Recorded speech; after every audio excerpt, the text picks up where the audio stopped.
Israel Iran వరుసగా 4వ రోజు భీకర దాడులు చేసుకుంటూనే ఉన్నాయి. ఇరు దేశాలు పరస్పరం క్షిపణి దాడులు చేసుకుంటున్నాయి.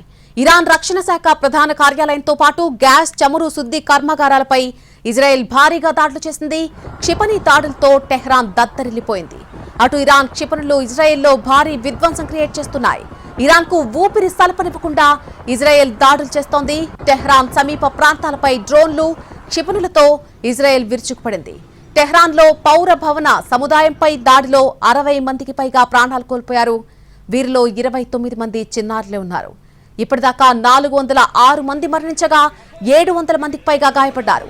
ప్రపంచంలోనే అతిపెద్ద ది సౌత్ పార్ సహజ వాయువు ప్రాసెసింగ్ ప్లాంట్ దాడిలో దారుణంగా దెబ్బతింది. పర్షియన్ గల్ఫ్ లో బుషహర్ ప్రావిన్స్ లోని చమురు శుద్ధి కర్మాగారం మంటల్లో చిక్కుంది. షెహ్రాన్ ఆయిల్ డిపో పైన దాడులు జరిగాయి. ఇస్ఫహాన్ అణు విద్యుత్ కేంద్రంపై మరోసారి దాడులు చేసినట్టుగా ప్రకటించింది. ఇటు ఇరాన్ కూడా ఇజ్రాయెల్ పై విరుచుకుపడింది.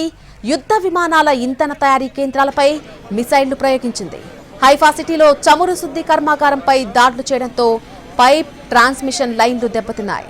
దాడుల్లో ఇప్పటిదాకా 14 మంది చనిపోయినట్టు ఇజ్రాయెల్ ప్రకటించింది. 390 మందికి పైగా గాయపడినట్టుగా పేర్కొంది. టెల్ అవీవ్ అంతర్జాతీయ విమానాశ్రయాన్ని వరుసగా 3వ రోజు మూసేశారు. టెల్ అవీవ్ వీధుల్లో కుప్పకూలిన భవనాలు, కాలిపోయిన కార్లు, బద్దలైన కిటికీలు, తలుపులు దర్శనమిస్తున్నాయి.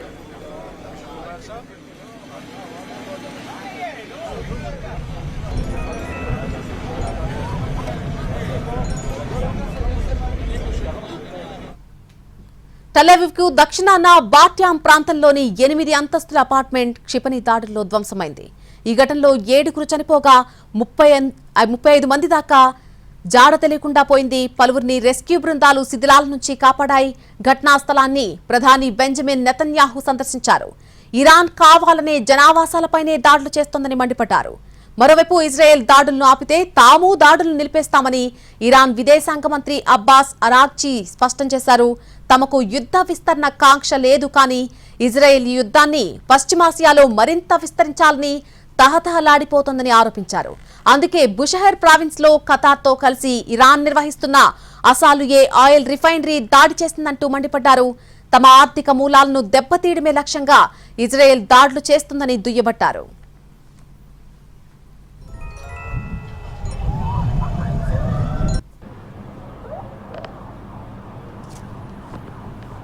ఒమన్ మధ్యవర్తిత్వంలో అమెరికా, ఇరాన్ల మధ్య ఆదివారం జరగాల్సిన 6వ విడత కీలక అణు చర్చలు రద్దయ్యాయి.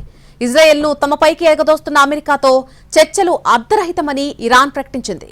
చర్చలకు సాయపడేందుకు బ్రిటన్, ఫ్రాన్స్తో పాటు తాము సిద్ధమని జర్మనీ పేర్కొంది.